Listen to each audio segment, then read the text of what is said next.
À tous, nous voici de retour après le match face à Brest. On se déplace encore dans la semaine. Et oui, on joue mercredi face à Amiens. On se déplace là-bas au stade de la Licorne pour essayer de rattraper ce point perdu du côté du Matmut Atlantique face aux Bretons où nous n'avons pu faire que 2 partout. Évidemment, comme d'habitude, on va passer au crible cette équipe avec notamment ce qu'ils ont fait la saison dernière.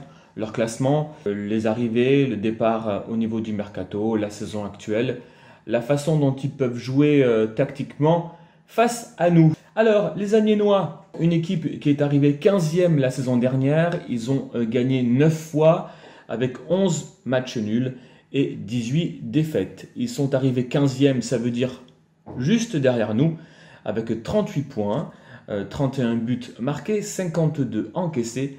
Leur meilleur buteur a été Moussa Konaté qui a marqué 7 buts. Voici pour ce qu'ils ont fait la saison dernière. Au niveau du mercato, qu'est-ce qui s'est produit? Donc, il y a eu des arrivées, avec notamment des prêts payants qui ont été effectués du côté d'Amiens et des prêts intéressants.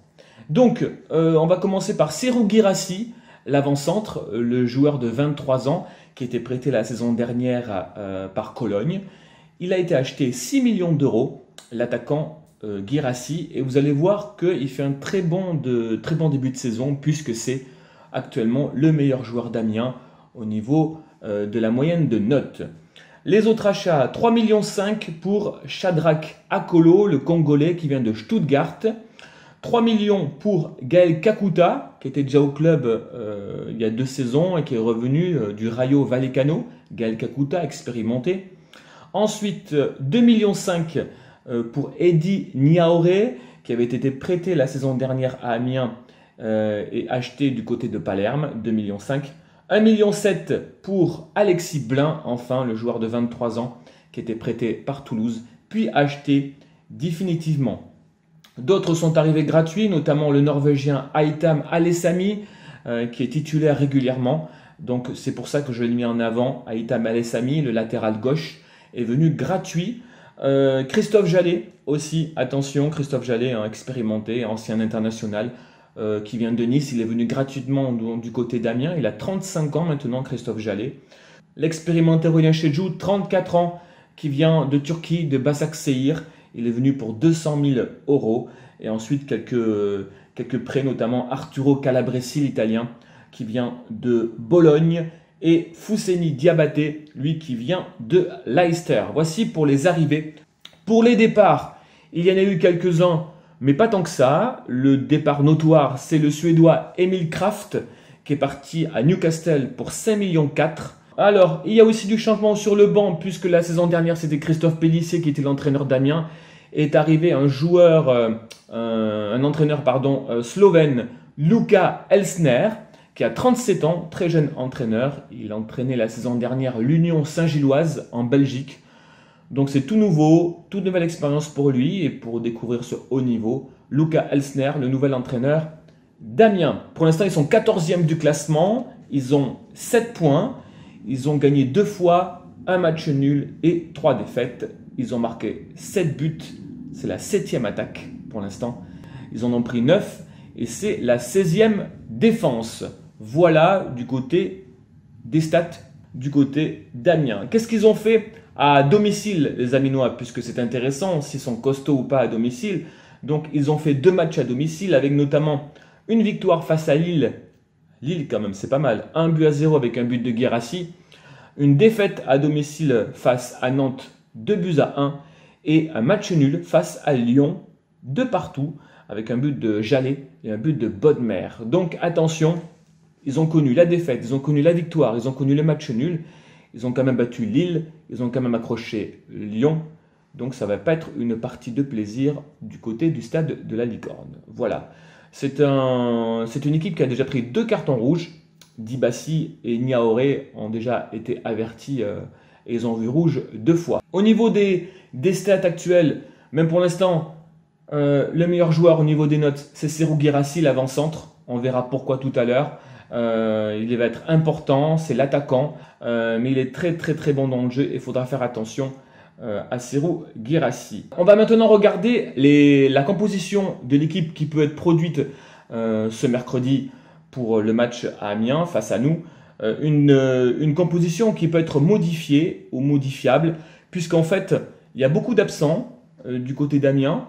Beaucoup de choses peuvent se passer dans la composition d'équipe. La voici. Donc, dans les buts, ce sera le capitaine Gertner qui sera titulaire. Cette équipe qui joue souvent en 4-2-3-1. On va voir que ça peut changer. À droite, je vous ai mis Calabresi, c'est l'Italien qui vient de Bologne, sauf parce qu'à la base, c'est Christophe Jallet qui est titulaire, sauf qu'il est blessé, Christophe Jallet. Jusqu'à présent, il s'était blessé en match, le dernier match à Metz. C'était Jordan Lefort qui était rentré, lui qui est pourtant latéral gauche titulaire. Alors, est-ce qu'ils vont mettre Jordan Lefort qui est là en tant que titulaire à la place de Calabresi, malgré que ce soit un arrière latéral gauche, ou mettre Arturo Calabresi qui est lui plutôt un arrière latéral droit, mais qui n'a pas trop joué, il a fait un seul match en tant que titulaire. Ou alors il y a le jeune Gendré, qui lui aussi est un jeune joueur de 19 ans qui peut jouer latéral droit. Voilà pourquoi je vous les ai mis là, Lefort, Gendré, qui peut remplacer Christophe Jallet qui est d'habitude ici, mais qui est blessé à la hanche. Donc Calabresi pour être titulaire. Là aussi ça change beaucoup. Pourquoi? Parce qu'à la base, c'est le capitaine Prince Guano qui est titulaire ici, qui est très bon, Prince Guano, qui a l'expérience de la Ligue 1. Mais il n'est pas là, lui aussi il est blessé, il a un virus. Et c'est donc depuis 2 matchs Aurélien Chedjou, l'expérimenté, 34 ans, qui sera titulaire. Avec Dibassi, Bakaï Dibassi, lui aussi qui vient de marquer un but du côté de Metz. Donc Chedjou, Dibassi devrait être la défense centrale. Et à gauche, jusqu'à présent, c'est Aitam Alessami, donc je vous l'ai dit tout à l'heure, le Norvégien qui vient d'arriver gratuitement au club. Est-ce qu'il va être encore reconduit? Parce que ça fait, il a joué tous les matchs, 6 matchs complets pour Aitam Alessami. Au milieu de terrain, là ça peut beaucoup changer. Vous avez vu que Bakaï Dibassi a déjà marqué un but. Donc au milieu de terrain, pour l'instant, là j'ai mis Thomas Monconduit. À côté de lui, le joueur qui s'appelle Alexis Blin, qui vient de Toulouse, donc prêté puis acheté. Alexis Blin, c'est un joueur qui est très très propre, 92% de passes réussies, très propre. Thomas Monconduit, je l'ai mis aussi donc à côté de lui.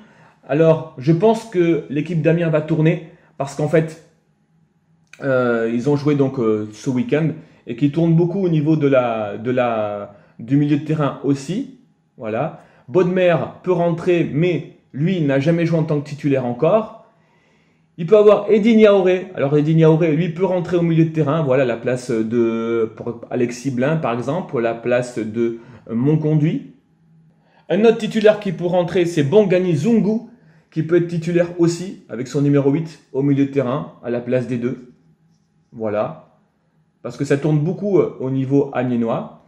Le meneur de jeu, c'est Gaël Kakuta, qui revient au club donc après son expérience au Rayo Vallecano. On va voir s'il peut être titulaire aussi. Si on joue en 4-2-3-1, s'il joue en 4-2-3-1, il peut être titulaire à ce poste-là. Cette équipe aurait pu jouer en 4-4-2, mais vu que Moussa Konaté, et ça aussi c'est une lourde blessure, enfin une lourde blessure, une déception pour la Minois de ne pas l'avoir. Konaté est absent, lui qui était meilleur buteur la saison dernière. Sera absent pour ce match, de même que Christophe Jallet et de même que Prince Guano. Ce n'est pas des petites absences, c'est des grandes absences côté amiénois. Et on ne sait pas si Sam Ghoddos, l'Iranien, qui aurait pu jouer titulaire au poste de latéral droit, sera remis ou pas pour ce match, autrement il sera titulaire ici. Moi j'ai mis donc à ce poste-là, latéral droit, Otero, qui a joué comme ça à Metz. C'est pas trop son poste. Lui, je l'ai mis, mais il pourrait y avoir quelqu'un d'autre aussi. Est-ce que Sam Ghoddos va revenir? Et puis, du côté gauche, ça pourrait être Shadrack Akolo, le Congolais, qui a déjà marqué un but cette saison, qui n'a pas joué face à Metz. Donc, ils vont sans doute faire tourner. Pourquoi pas Akolo sera titulaire. Et devant, donc, c'est l'homme en forme du moment. C'est Serhou Guirassy, le joueur qui a été acheté à Cologne, 6 millions d'euros. Déjà 2 buts et une passe décisive. Pour Serhou Guirassy, il reste sur un but du côté de Metz. Il faudra faire attention à lui. Cette équipe peut jouer aussi en 4-4-2. C'est-à-dire que Kakuta peut aller, par exemple, de ce côté, avec Uzungu ou Niaouré qui peut rentrer. Mais Voilà, le souci c'est que il n'y a pas trop de deuxième attaquant pour l'instant puisque Konaté est blessé. Alors à part faire jouer un jeune de centre de formation ou mettre même pourquoi pas Otero devant, ça va être compliqué pour eux de jouer en 4-4-2. Et au niveau de la moyenne des notes depuis le début de la saison, ils sont classés 19e au niveau de la note des moyennes des joueurs. Donc c'est pas sans ça, en sachant que les Bordelais, avec toutes nos moyennes de notes que l'on a, on est 15e. Alors on s'en sort bien avec notre 9e place pour l'instant. Du côté des confrontations que l'on a eues, les anciennes confrontations, il n'y a pas eu des masses. On va repartir juste en 2017 avec la défaite à Amiens, 1-0. Donc ensuite, on a perdu 1-0 dans un 4-3-3 à l'époque, avec Cafu titulaire, enfin bref, Mendy titulaire et Depréville titulaire à l'attaque. Et puis en 2019, donc il n'y a pas si longtemps que ça, là où il y avait Paulo Sousa, on a fait 0-0 dans un 4-4-1-1. C'était Koundé, Pablo, Jovanovic et Punje qui étaient en défense centrale. Youssouf, Basic, Otavio et Depréville au milieu. Et puis Sankaré en dessous de Caramo. On avait joué comme ça là-bas. On avait fait 0-0. Donc pour l'instant, on n'a pas gagné du côté d'Amiens. Voilà les gars. Bon, j'espère que cette fois-ci, ça va être la bonne parce qu'on a besoin de rattraper ce point perdu face à Brest. Il faut remonter au classement. Il ne faut pas lâcher l'affaire. Allez gagner là-bas, ce serait magnifique avant de recevoir le Paris Saint-Germain. Merci pour tout et allez Bordeaux. Merci pour vos commentaires, ceux qui me laissent des commentaires et merci de regarder les vidéos. On fait ça pour notre plaisir et pour votre plaisir. Allez Bordeaux. Ciao.